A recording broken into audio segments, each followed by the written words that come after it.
Twelfth class student बेटा, हम अपना नेक्स्ट टॉपिक स्टार्ट करते हैं। चैप्टर फर्स्ट का नेक्स्ट टॉपिक जो होगा वो है वेजिटेटिव प्रोपगेशन।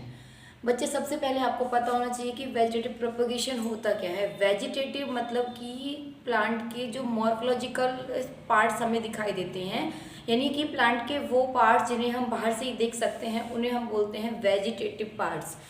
और अगर हम उन्हीं पार्टों को यूज़ करके कोई भी नया प्लांट फॉर्म कर रहे हैं तो वो प्रोसेस कहलाता है प्रोपगेशन। तो हमने इसमें क्या यूज़ किया था, वेजिटेटिव प्लांट्स को यूज़ किया, यानी प्लांट्स के वेजिटेटिव पार्ट्स को यूज़ किया और उससे हमने न्यू प्लांट्स को फॉर्म किया है। तो ये प्रोसेस कहलाता है वेजिटेटिव प्रोपगेशन। अब वेजिटेटिव प्रोपगेशन के अंदर हमने प्लांट के वेजिटेटिव पार्ट को प्लांट के रूट, स्टेम या लीफ में से किसी भी पार्ट को हमने ले लिया है। अब क्या है कि हमने उनमें से कौन से पार्ट को लिया है, यानी कि हम जिस पार्ट को हम ले रहे हैं वो कहलाएंगे वेजिटेटिव प्रोपग्यूल्स। तो कहने का मतलब ये है कि प्लांट्स के अंदर 3 वेजिटेटिव प्रोपग्यूल्स होते हैं, रूट, स्टेम और लीफ। तो ये यहाँ पे हमें इस चैप्टर में यही पढ़ना है। लेकिन ये प्रोपग्यूल्स जो होते हैं वो भी डिफरेंट टाइप से अपने प्रोसेस को फॉलो करते हैं और जिस प्रोसेस से ये न्यू प्लांट को फॉर्म कर पाते हैं। तो इसी में देखिए हमारी बुक के अंदर कुछ एग्जाम्पल्स दिए हुए हैं, आपको इनसे ही समझ में आ जाएगा। देखिए, अगर सबसे पहले तो हमारी बुक में जो डायग्राम दिया हुआ है, सबसे पहले डायग्राम दिया हुआ है पोटैटो का। आलू का हमें पता है। देखिए, आलू हम देखते हैं कि घर में भी हमने देखा होगा कई बार, आलू को अगर मॉइस्चर मिल जाता है तो उस पे से बर्ड डेवलप होनी शुरू हो जाती है। वो भी कहाँ से, कि जैसे ये आलू है, आलू के ऊपर ये ब्लैक हमें स्पॉट दिखाई देते हैं, इन स्पॉट को हम बोलते हैं आई। और अगर यही इनके पास ये एबिलिटी होती है कि ये न्यू प्लांट को फॉर्म कर सकते हैं, तो इस मेथड को हम बोलते हैं ट्यूबर। इस मेथड को हम बोलेंगे ट्यूबर। तो कभी भी हमसे पूछा जाए कि ट्यूबर किस में होता है, then we can say that tuber present in the potato. केवल पोटैटो का है हमारी बुक में। इसके बाद नेक्स्ट वन एक एग्जाम्पल दिया हुआ है जिंजर का। हमारी बुक के अंदर जो डायग्राम्स है, पहले मैं उन्हीं को बता रही हूँ। ये सपोज दैट ये कोई भी एक जिंजर है।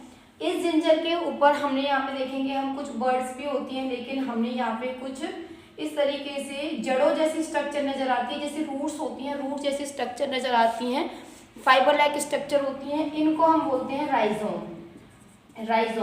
राइजोम क्या है, रूट जैसी स्ट्रक्चर हैं और इन राइजोम के पास ये एबिलिटी होती है कि न्यू प्लांट को फॉर्म कर सकते हैं। इसी तरीके से कई बार हम देखते हैं शुगर केन वाला जो प्लांट है, शुगर केन के अंदर भी इस तरीके से राइजोम डेवलप होते हैं। जैसे कि ये नोड्स हैं, ये नोड्स हो गई, और 2 नोडों के बीच का जो स्पेस होता है उसे हम बोलते हैं इंटरनोड। तो नोड से हमने इस तरीके से भी कभी कभी ऐसे राइजोम टाइप में स्ट्रक्चर भी प्रोड्यूस होती हैं। तो इसीलिए राइजोम जो है वो शुगर केन का भी एग्जाम्पल हो जाएगा। नेक्स्ट वन हमारी बुक में एक दिया हुआ है एगेव बल्बिल। एगेव में क्या होता है, देखिए एगेव क्या है। एगेव जो है वो भी एक तरीके की बर्ड है। वो कहाँ पे डेवलप होती है, एगेव भी एक तरीके की बर्ड है जो लीफ और स्टेम के बीच में डेवलप हो जाती है। लीफ और स्टेम के, जैसे कि ये स्टेम है और ये स्टेम है, स्टेम में लीफ है, तो इनके यहीं पे डेवलप हो जाती है। इस स्ट्रक्चर को हम बोल देते हैं बल्बिल टाइप की, बल्बिल, जो कि रूट और स्टेम के पोर्शन पे डेवलप हो जाती है। तो इस टाइप की है। और ये एक प्लांट है एगेव, एक प्लांट हमारे इसमें दिया हुआ है एगेव के अंदर ये बल्बिल टाइप की पाई जाती है। इसके बाद नेक्स्ट हमारे इसमें एक और एग्जांपल दिया हुआ है लीफ का। लीफ जो होती है, ब्रायोफाइलम लीफ जो है, जैसे कि यहाँ पे देखिए आप, ये मानो कि ये कोई लीफ है और ये ब्रायोफाइलम प्लांट की लीफ है, और इसकी जो नोचेस होती हैं उन पे इस तरीके से बर्ड होती हैं। और जब भी ये लीफ सॉइल के कांटेक्ट में आती है और सॉइल से ये अपनी रिक्वायरमेंट के अकॉर्डिंग मटेरियल को गेन कर लेती है, then the bud can be develop. तो ये बर्ड है वो जर्मिनेट कर जाएंगी, और जब ये जर्मिनेट कर जाएंगी तो ये न्यू प्लांट को फॉर्म कर सकती हैं। तो इस तरीके से इसके अंदर जो डेवलपमेंट हो रही है बर्ड की, वो लीफ पर हो रही है, इसलिए हम इसको लीफ बर्डिंग भी कह देते हैं। नेक्स्ट वन, इसमें हमारी बुक में एक और डायग्राम दिया हुआ है वाटर हाइसिंथ का। वाटर हाइसिंथ क्या होता है बेटा, वाटर हाइसिंथ में देखिए, वाटर हाइसिंथ है वो भी एक एक्वेटिक प्लांट है, जिसे हम टेरर ऑफ बंगाल भी कहेंगे। अभी हम इसी में आगे पढ़ेंगे। तो वाटर हाइसिंथ के अंदर क्या होता है कि जैसे ये प्लांट है, ठीक है, हम ये देखते हैं कि इसकी यहाँ से एक डेवलपमेंट होती है और ये फिर बाहर जाके एक और दूसरे प्लांट को फॉर्म करने का काम करती है, ठीक है। तो ये जो इनके बीच में ये जॉइंट है, जो इंटरनली ये ग्रोथ हो रही है, इसको हम बोलते हैं ऑफसेट। यानी कि इसकी एक ब्रांच बेसल पार्ट से जो डेवलप होती है और वो दूसरी जगह पर जाकर एक न्यू प्लांट को फॉर्म कर देती है, बाहर की तरफ आके एक न्यू प्लांट को ओरिजिनेट करा देगी। तो इन दोनों के बीच का जो ये कनेक्शन होगा that is known as offset. तो ये ऑफसेट कहलाया जाएगा। और ये किस में मिलता है? ये केवल एक्वेटिक प्लांट्स के अंदर पाया जाता है और एक्वेटिक प्लांट्स वो प्लांट होते हैं जो पानी में रहते हैं। इसके बाद हमारे इसमें दिया हुआ है, ये तो इसमें कुछ एग्जाम्पल्स दिए हुए थे। आफ्टर दैट हमारी बुक में दिया हुआ है कि एसेक्सुअल रिप्रोडक्शन के ये मेथड्स होते हैं और वेजिटेटिव रिप्रोडक्शन हम किसे कहेंगे? जिसके अंदर वेजिटेटिव पार्ट को हम रिप्रोडक्शन की तरह यूज़ करेंगे, यानी न्यू प्लांट की फॉर्मेशन के लिए हम उसको यूज़ करेंगे। अब इसमें एक रनर दिया हुआ है। रनर क्या है? अब देखो रनर में क्या है, आपने देखा होगा कि जैसे कि ये कोई ग्रास है, ठीक है, ये कोई ग्रास है और जब ये ग्रास ग्रो करती है तो आप कभी भी किसी ग्रास को, जैसे दूब ग्रास होती है, लॉन ग्रास होती है, उसमें आप देखेंगे तो उनमें आपको इस तरीके से पार्टीशन दिखाई देंगे। तो वो पार्टीशन क्या है? जब वो सब क्या है? नोड है, ये होती है नोड। और जब भी ये नोड सॉइल के कांटेक्ट में जहां पर भी आएंगी वहां पे ये सॉइल के कांटेक्ट में आते ही ग्रो कर जाएंगी, न्यू प्लांट फॉर्म हो जाएगा, फिर ये कहीं ग्रो कर जाएगी, न्यू प्लांट। इस तरीके से ये पूरे ग्राउंड में फैल जाती हैं। तो इस तरीके का जो मेथड होता है उसे हम बोलते हैं रनर, क्योंकि ये रन करती रहती हैं। ये क्या करती हैं? रन करती हैं। इसके बाद नेक्स्ट वन होगा राइजोम। राइजोम में देखिए बच्चे क्या होता है, राइजोम का मैंने अभी आपको समझाया था। राइजोम में जो जड़, जैसे जिंजर होता है और शुगर केन में मैंने बताया था कि फाइबर लाइक स्ट्रक्चर अराइज होती हैं और they have ability to produce new plant. तो ये राइजोम टाइप का जिंजर के अंदर भी होता है, बनाना के अंदर भी होता है और बनाना के अंदर भी होता है और टर्मरिक के अंदर भी होता है। बनाना के अंदर भी हो जाएगा ये और टर्मरिक के अंदर भी ये हो जाएगा। तो इसके एग्जाम्पल, इसमें 3 एग्जाम्पल दिए हुए हैं, जिंजर, बनाना और टर्मरिक। इनके सबके अंदर इस तरीके से राइजोम पाया जाता है। और शुगर केन में भी ये कभी कभी होता है, लेकिन शुगर केन में इससे न्यू प्लांट की ग्रोथ ना होकर स्टेम के ऊपर जो बर्ड होती है वो ग्रोथ कराती है। राइजोम तो उसमें भी हमें नज़र आते हैं, लेकिन वो सभी प्लांट में नहीं होते, कुछ प्लांटों में होते हैं, इसलिए उनको इसमें एग्जाम्पल में आप भले ही काउंट मत करिएगा। इसमें आप बनाना कर लेना, जिंजर और टर्मरिक। नेक्स्ट आता है शक्कर। शक्कर बिल्कुल इसी की तरह है, जैसे आपने वाटर हाइसिंथ का पढ़ा था वैसे ही शक्कर का है। शक्कर में क्या होता है कि जैसे एक प्लांट ग्रो हो रहा है तो क्या होगा, इसके बेस से एक न्यू प्लांट थोड़ी दूरी पर जाकर एक दूसरा प्लांट भी ग्रो हो जाएगा, फिर कुछ दूरी पर जाकर एक दूसरा प्लांट भी ग्रो हो जाएगा, यानी बाहर की तरफ एक नया प्लांट और फॉर्म हो जाएगा। जैसे पुदीना होता है, मिंट, पुदीने के अंदर इस तरीके से होता है। इस मेथड को हम बोलते हैं शक्कर method.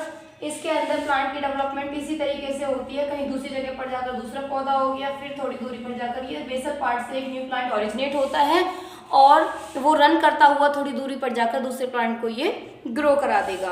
After that tuber I have already explain you. Tuber potato के अंदर आई वाला मैंने आपको बताया था। इसके बाद ऑफसेट वाला हम अभी कर चुके हैं।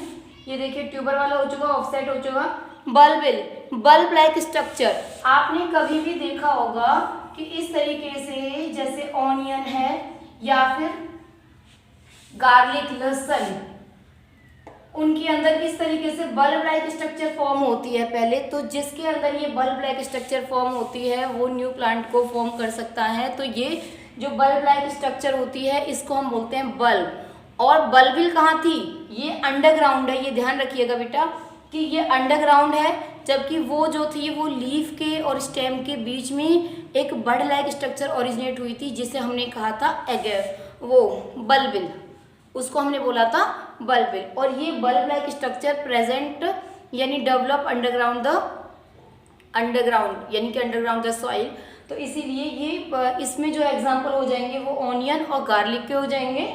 और ये बर्ड, लीफ बर्डिंग मैंने अभी आपको ब्रायोफाइलम वाला बताया था। ब्रायोफाइलम का जो हमारी बुक में भी डायग्राम बना हुआ है, तो ये ब्रायोफाइलम वाला हम कर चुके हैं। बल्बिल वाला मैंने अभी आपको बताया। शुगर केन का देखिए, शुगर केन के में क्या होता है, देखिए ये जैसे शुगर केन है, शुगर केन के बीच में ये नॉड्स होती हैं, नॉड्स पे बड डेवलप होती है। जब भी हम इसको ग्रो कराते हैं तो हम इस तरीके से कटिंग करते हैं, स्टेम कटिंग, ताकि ये बर्ड वाला पोर्शन है वो बीच में आ जाए, क्योंकि bud have capacity to produce new organism, new plant.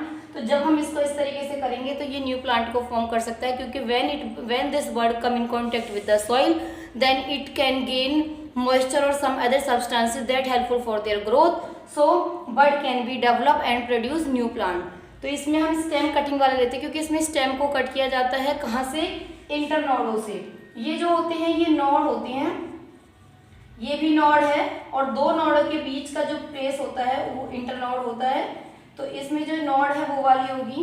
कुछ हमें राइजोम होता है वो नीचे की तरफ होता है बेटा, सभी में नहीं होता, वो भी नीचे की तरफ जड़ों में होता है, और वो भी तब होता है जब उसको कम से कम 2 साल हो गए होते हैं, यानी कि तुरंत ही नहीं होता है वो, तो उसको हम राइजोम कह देते हैं। लेकिन उसको आप इसमें एग्जाम्पल में मत लीजिएगा, आप इसके एग्जाम्पल में केवल ये स्टेम कटिंग यानी स्टेम पे बर्ड का नोड पे, स्टेम की जो नोड होगी उस पर बर्ड डेवलप होती है, वो इसका एग्जाम्पल हो जाएगा। आफ्टर दैट बल्बिल हमने कर चुके हैं, हम बल्बिल मैंने आपको बता ही दिया है। तो ये हम सब हमने सारा कंप्लीट कर लिया है। इसके बाद हमारी बुक में एक दहलिया नाम का और एग्जाम्पल दिया हुआ है, दहलिया, ये वाला दहलिया। इसके अंदर किस टाइप से रिप्रोडक्शन होती है, तो आप इसमें देखेंगे इसके अंदर स्टेम के ऊपर भी बर्ड डेवलप हो जाती है, तो स्टेम कटिंग भी हो सकती है, रूट के ऊपर भी बर्ड डेवलपमेंट हो जाती है, तो हम इसमें रूट को भी यूज़ कर सकते हैं, और इसका तो सीड भी फॉर्म हो जाता है। तो मीन्स इसके अंदर दोनों मेथड्स अप्लाई हो सकते हैं, एसेक्सुअल भी और सेक्सुअल भी। इसके अंदर स्टेम और रूट कटिंग भी हो जाएगी, और इसके अंदर सीड भी प्रोड्यूस हो जाते हैं। तो इस तरीके से आप 7 और 8 पेज को कंप्लीट कर लीजिएगा। ओके बेटा, थैंक यू। नेक्स्ट टॉपिक हम नेक्स्ट वीडियो में कवर करेंगे।